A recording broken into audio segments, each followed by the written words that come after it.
America જતા ગુજરાતીઓનો એકમાત્ર target ત્યાં જઈને ડોલર કમાવાનો અને સાથે જ સારી જિંદગી જીવવાનો હોય છે.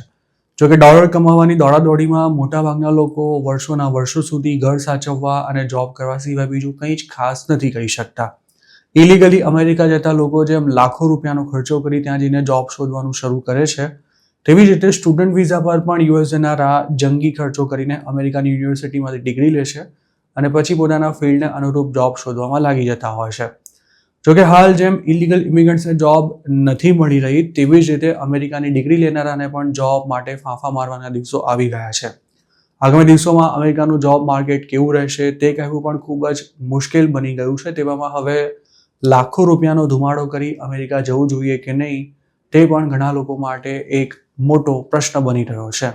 અમેરિકાના ફોર્મલ જોબ માર્કેટમાં હાલ નો હાયર નો ફાયરનું વલણ જોવા મળી રહ્યું છે, જેના કારણે વર્ષ 2025ના ગ્રેજ્યુએટ્સ માટે જોબ મેળવવી ખૂબ જ મુશ્કેલ બની ગઈ છે. તો બીજી તરફ રાષ્ટ્રીય બેરોજગારીનો દર માત્ર 4.2% છે અને સતત 52 મહિનાથી જોબ્સ વધી રહી છે, જે અમેરિકાના ઇતિહાસમાં જોબ વૃદ્ધિમાં કોઈ અડચણ વિનાનો સૌથી લાંબો સિલસિલો છે. પણ તેમાં કેટલાક ચેતવણીના સંકેતો પણ રહેલા છે. ટ્રેડ વોરની સ્થિતિ વચ્ચે યુએસમાં બિઝનેસ ડિસિઝન મેકિંગની પ્રક્રિયા લગભગ ઠપ થઈ ગઈ છે અને એન્ટ્રી લેવલના હાયરિંગમાં ઘટાડો થયો છે. તેમજ એઆઈ ઇન્ડસ્ટ્રીઝના કેટલાક લીડર્સનું એવું માનવું છે કે ફાસ્ટ મૂવિંગ ટેકનોલોજી ઘણી વ્હાઇટ કોલર્સ જોબને જ ખતમ કરી દેશે.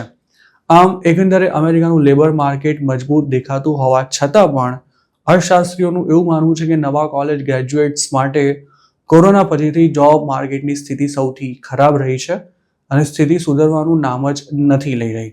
ઓક્સફર્ડ ઇકોનોમિક્સના મતે 1980માં આ મુદ્દા પર રેકોર્ડ રાખવાનું શરૂ થયા પછી પહેલીવાર લેટેસ્ટ ગ્રેજ્યુએટ્સનો unemployment rate national unemployment rate કરતાં સતત વધારે રહ્યો છે.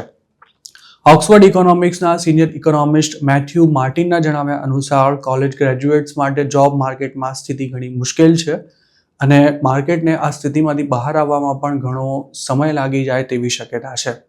ઓક્સફર્ડ ઇકોનોમિક્સે એમ પણ જણાવ્યું છે કે મિડ 2023થી તાજેતરમાં ગ્રેજ્યુએટ થયેલા લોકોના અનએમ્પ્લોયમેન્ટ રેટમાં 1.6%નો વધારો થયો છે, જે નેશનલ રેટ કરતાં 3 ગણો વધારે છે. અમેરિકાના બ્યુરો ઓફ લેબર સ્ટેટિસ્ટિક્સ મુજબ 20 થી 24 વર્ષની ઉંમરના લોકોનો અનએમ્પ્લોયમેન્ટ રેટ નેશનલ એવરેજ 8.2 કરતાં પણ લગભગ 2 ગણો વધારે છે. વર્ષ 2021 અને 22માં વર્કર્સને જોબ પર રાખવા માટે ઝઝૂમ્યા પછી બિઝનેસીસ હાલ અસ્પષ્ટ ટ્રેડ વોર અને ઊંચા વ્યાજ દરને કારણે વધુ સાવચેતીભર્યું વલણ અપનાવી રહ્યા છે. અમેરિકાના લેબર ડિપાર્ટમેન્ટે ગુરુવારે એવું જણાવ્યું હતું કે મે મહિનાના મધ્યમાં બેરોજગારી ભથ્થું મેળવનારા લોકોની સંખ્યા 4 વર્ષની નવી ટોચ પર પહોંચી ગઈ હતી. આંકડો એ વાતનો સંકેત આપી રહ્યો છે કે લોકોને જોબ શોધવામાં વધુ સમય લાગી રહ્યો છે. પ્રોફેશનલ નેટવર્કિંગ પ્લેટફોર્મ લિંક્ડઇનના જણાવ્યા અનુસાર માર્ચ 2020ની સરખામણીમાં હાલમાં ઓવરઓલ હાયરિંગમાં 18% જેટલો ઘટાડો થયો છે, જ્યારે એન્ટ્રી લેવલ હાયરિંગમાં 23%નો ઘટાડો નોંધાયો છે. સ્વાભાવિક છે કે જ્યારે અમેરિકન્સને જ પોતાના દેશમાં જોબ ન મળી રહી હોય ત્યારે વિદેશથી આવીને યુએસમાં ભણનારા લોકોને પણ નોકરી શોધવામાં તકલીફ તો થવાની જ છે અને આ જ કારણે ઇન્ડિયન મિડલ ક્લાસના લોકોએ હવે મોટો ખર્ચો કરીને તેમજ ખાસ તો લોન લઈને પોતાના સંતાનોને અમેરિકા ભણવા મોકલતા પહેલા વિચાર કરવાની જરૂર છે, કારણ કે જે લોકો હાલ યુએસમાં જોબ કરી રહ્યા છે તેમના માથે પણ છટણીની તલવાર તો લટકી જ રહી છે. હવે જો ઇલીગલ ઇમિગ્રન્ટ્સની વાત કરીએ તો તેમની સ્થિતિ પણ જરાય સારી કહી શકાય તેવી નથી. યુએસમાં મહિને $2,500 કમાતા અને તેને રૂપિયામાં કન્વર્ટ કરીને ખુશ થતા લોકોએ એ સમજવું જરૂરી છે કે અમેરિકામાં મહિને $3,000ની કમાણી કંઈ જ ન કહેવાય અને આટલું કમાતો વ્યક્તિ આખી જિંદગી કામ કરે તો પણ પોતાનું ઘર ન ખરીદી શકે કે ન તો પોતાના સંતાનોને સારું હાયર એજ્યુકેશન આપી શકે. આ અંગે વાત કરતા ન્યુયોર્કમાં રહેતા એક ગુજરાતીએ જણાવ્યું હતું કે તેમનો દીકરો 2 વર્ષ પછી કોલેજમાં આવવાનો છે, પરંતુ તેનો ખર્ચો કઈ રીતે નીકળશે તેની ચિંતા તેમને અત્યારથી જ સતાવી રહી છે. આ ગુજરાતીનો દીકરો ભણવામાં ખૂબ જ હોશિયાર છે અને તેની ફેમિલીને યુએસ આવે માંડ 1 વર્ષ થયું છે. માથે 1.5 કરોડથી પણ વધુનું દેવું હોવાથી તેમના માટે દીકરાને ભણાવવો કે પછી સ્કૂલ એજ્યુકેશન પૂરું થતાં જ તેને કામે લગાડી દેવો તે એક મોટો પ્રશ્ન બની રહ્યો છે.